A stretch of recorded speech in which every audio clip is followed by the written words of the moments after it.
In today's video, I've got an unboxing to share with you guys from one of my favorite sellers from Instagram, Cheddar Comics. Hey guys, my name is John, and you're watching Old Stuff is Cool.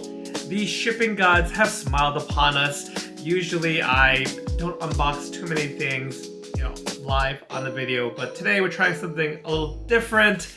Trying to do less cuts with this one and just capture the moment, the joy that comes with unboxing a little package of comics. Now, I mentioned this one comes from Chris over at Cheddar Comics, and this package contains a few different claims stemming back from the summer, as well as a recent show where his wife, Mrs. Cheddar, graciously hosted while Chris was under the weather. So happy to have tuned in for that show and pick up some great comics. But before we get into the unboxing itself, if you enjoy videos about comic collecting and all things comic related, please be sure to hit that like button. And if you haven't done so already, please consider subscribing to the channel and don't miss out on any new videos. With that out of the way, let's get into this package. And also, again, there are multiple claims here, so some stuff stems back from the summer. It's going to be a little bit of a surprise for me. And I'm not doing too much research beforehand. Let's see how well my memory and comic knowledge serve me in this video. Also, I will try to not hurt myself in the unboxing. But first up, all right. I always get a sketch, or I think buyers always get a little sketch. Cheddar Comics, be sure to follow him over on Instagram. I'll leave a link to the account in the description below. Today I've got Batman. A good old thank you, John. I appreciate these original sketches. I do love me some Batman. And then we got some trading cards too. First one, Marvel. Oh, what year was this? This is from the 1993 Marvel Universe trading cards. It's the Ovoids. This other, it seems to be this is a newer. I don't have any more modern Marvel trading cards. We got my boy Wong, and this is from 2023-2024 Upper Deck Marvel Annual. Very cool. So there's Wong. Those are the goodies that were included with my comics. Now let's see here. Usually, I do a little research, make sure I get my little facts right from Key Collector and whatnot. And also I put them in some kind of order that would make sense. I was gonna say we're doing it live, but we're doing it semi-live. I'm trying to make this video with as few cuts as possible. Well, in a recent video, I mentioned that I was nearly done with a certain portion of my Chris Claremont run of Uncanny X-Men, and these two issues help complete basically between the range of issues like 142 all the way up to 350. First we have Uncanny X-Men 189, and that features Magma, Selene, and Rachel Summers, aka Phoenix. The cover artist might be John Romita Jr. I'll be sure to put a correction in here if that's not the case. Good old post-production. And the other issue of Uncanny X-Men 230. This is during the Outback era. This is cover and interiors by Mark Silvestri. And we've got our boy Longshot. Longshot's great. I have a digital version of his solo series, but I really like Art Adams, just his art, and he does the whole mini-series. I think the writing is by Ann Nesenti, so I've been pondering maybe picking up the actual issues of that mini-series. Oh, and there's one other X-Men related book here, and that is X-Men Annual, Uncanny X-Men Annual number 11. A great cover here by Alan Davis featuring Wolverine and Mohawk Storm.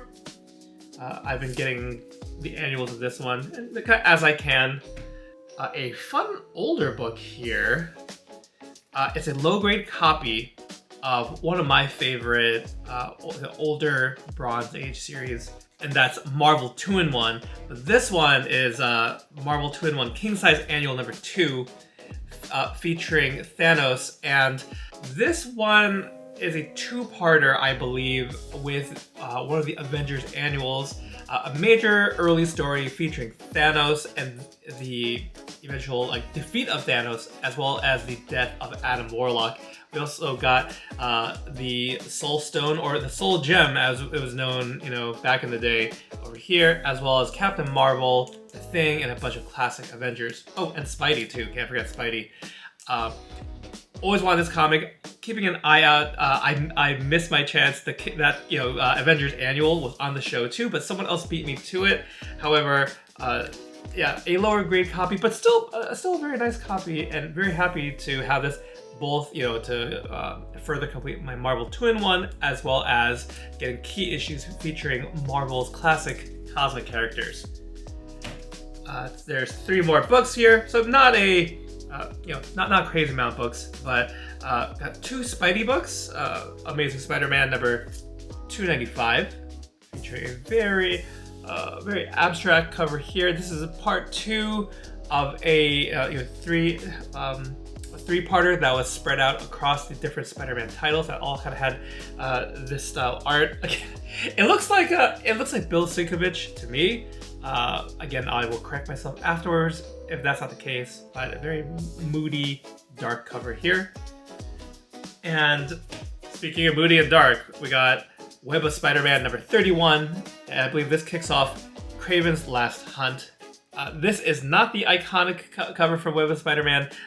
Issue 32, the one following this, has Spidey in the black costume digging himself out of the grave.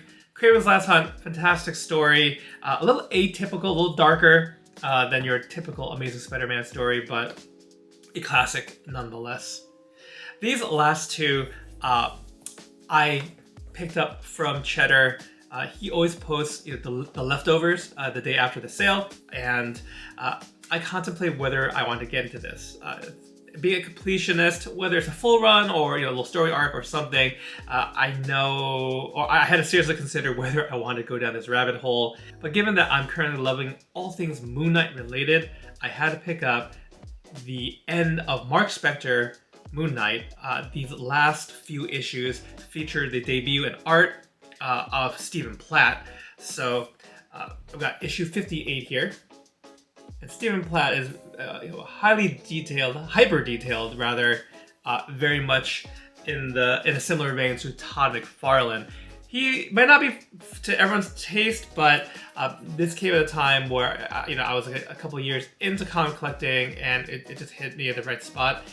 Funny thing, issue 59 here, I owned this one and the final issue, number 60, back in the day, and foolishly got rid of it. And here I am, and I'll probably say this in future videos as well. Here I am, rebuying the past and recapturing those memories or going back down a old rabbit hole. I still remember in Wizard magazine, where comic fans of that day, that's where we got all the hype news, all the hype comics. Stephen Platt was definitely uber hyped. I mean, from Moon Knight, he would go on to Image Comics and do Prophet. He's done variant covers of the current Moon Knight series, which I've picked up. I think he did a fantastic variant cover on Death of the Silver Surfer, I think issue 2, maybe issue 1. So he's still doing work. I think he doesn't do as many comics anymore, but I still very much enjoy his artistic stylings. And the rabbit hole I mentioned that I wasn't sure I want to go down or not was getting the rest of these issues.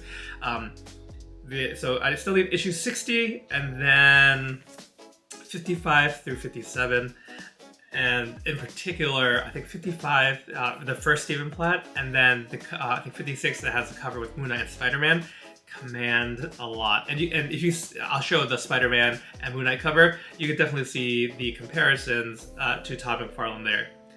But I think that's the journey we're gonna go on. I'm taking it up, as well as just in general, increasing more Moon Knight in my collection. And you know what? While we're recording anyway, we're done with the unboxing, but let me share with you a few other online pickups I had recently.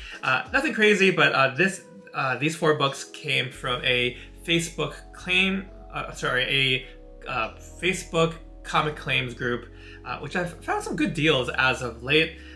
First one is Daredevil issue 226. Great cover, yellow background, Gladiator fighting Daredevil. This one is by the cover's by David Mazzucchelli, and it's the issue before the Born Again storyline starts up, and it is written, at least co-written, by Frank Miller as well. So really love Born Again. On my way to completing that, the individual issues of that little story arc as well, and wanted to get this one. Also, just a killer cover. Also got this. It's not super notable, but Astonishing X-Men issue number 23. This is a variant cover by John Cassaday, who was doing the art at the time, featuring our boy Colossus. This is towards the end of that Joss Whedon, John Cassaday run, and a block of 4 or 5 of these covers had variant featuring one member of the Astonishing team. In my collection, there's a hodgepodge of the standard cover, but for I think I picked it up when I didn't have a comic sub, and a good amount of them were this variant, which I quite liked. I probably liked them more than the standard cover. So I think I was missing this one, as well as one featuring Beast. And maybe I'll splice in some footage here, showing you the other similar covers I have. So just trying to get the remaining variant covers for the end of Astonishing X-Men. Also have a fun Cap book, a missing issue in my Mark Gruenwald run, Cap number 321, featuring a really cool cover by Mike Zeck. Cap just going nuts with some guns there. But love those Mike Zeck covers, and I think the best find here, and I think each book here I got was between like $2 and $3, maybe one $4 book. That includes this one here, X Factor issue 5. I love me some Apocalypse, and this is the first cameo appearance of Apocalypse. Issue 6 is his first full appearance. It's got Apocalypse's head, right smack dab in the middle. But this one, it can be upwards of a $20 book. For $3 or $4, I scooped this up right away. And then I got one last comic to share with you for today's video, and this was an eBay find. It's one that I've been hunting for the past year, and I had some credits, and there's a promotion going on too as well. Found it for a decent price.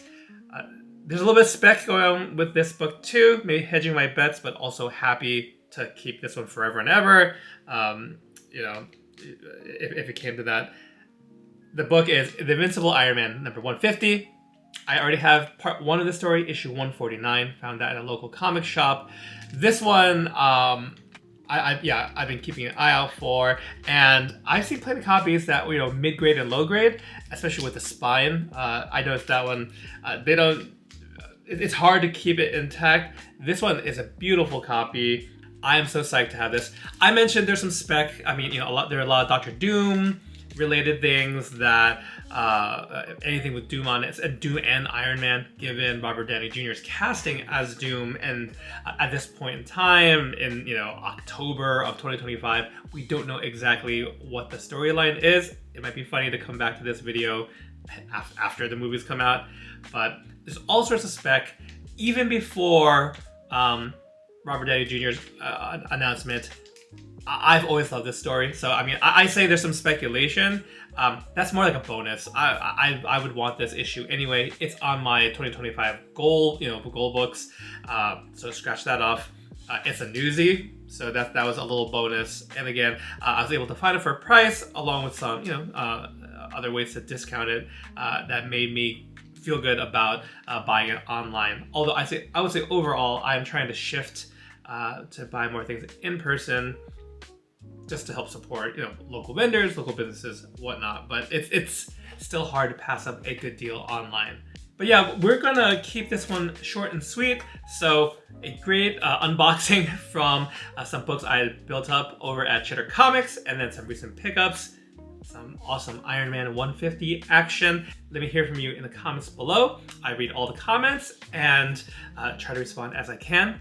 Also, you can feel free to hit me up over on Instagram, also at Old Stuff Is Cool. I'd love to chat with you about the hobby, what you're into, what you're reading.